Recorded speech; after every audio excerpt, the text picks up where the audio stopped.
7.5 kilometre पायी चालत आमदार अब्दुल सत्तार यांनी केली रस्त्याची पाहणी.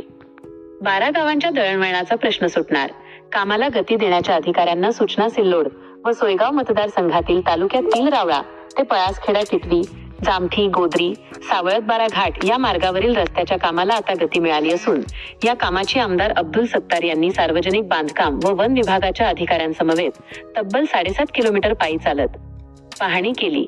या रस्त्यासाठी आमदार अब्दुल सत्तार यांनी गेल्या अनेक वर्षांपासून सातत्याने पाठपुरावा केला.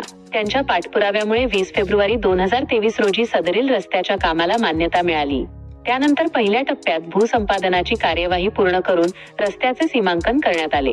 या सीमांकनाच्या अंतर्गत आलेल्या भागातील रस्त्याच्या कामासाठी अडथळा ठरणाऱ्या वृक्षांची वृक्षतोड व साफसफाईचे काम सध्या सुरू आहे. त्यानंतर रस्त्याच्या पुढील कामाला सुरुवात होणार असून त्याच अनुषंगाने सुरू असलेल्या कामाची पाहणी आमदार सत्तार यांनी केली.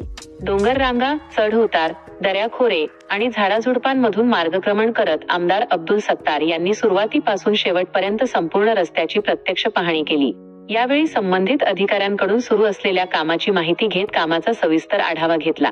रस्त्याचे पुढील काम गतीने व दर्जेदार पद्धतीने पूर्ण करण्याच्या सूचना त्यांनी अधिकाऱ्यांना दिल्या.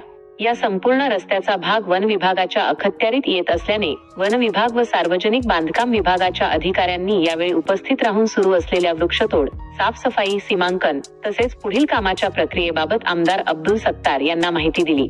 विशेष म्हणजे वयाच्या 64व्या वर्षीही आमदार अब्दुल सत्तार यांनी 7.5 किलोमीटरचा हा दुर्गम डोंगराळ भाग पायी पार करत कामाची प्रत्यक्ष पाहणी केली. त्यांच्या या पाहणी दरम्यान कामाच्या प्रत्येक टप्प्याची त्यांनी बारकाईने माहिती घेतली.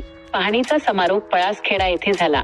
यावेळी आमदार अब्दुल सत्तार यांनी ग्रामस्थांशी संवाद साधून रस्त्याच्या कामाबाबत माहिती दिली. हा रस्ता पूर्ण झाल्यानंतर परिसरातील 12 गावांच्या दळणवळणाचा प्रश्न मोठ्या प्रमाणात सुटणार असून नागरिकांना बाजारपेठ, शिक्षण, आरोग्य व इतर आवश्यक सुविधांपर्यंत पोहोचणे अधिक सुलभ होणार आहे.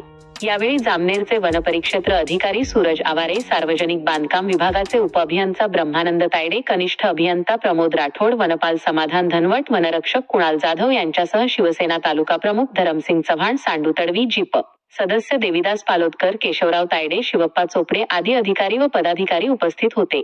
ST न्यूज प्रतिनिधी श्याम ठाकूर, सिल्लोड, महाराष्ट्र.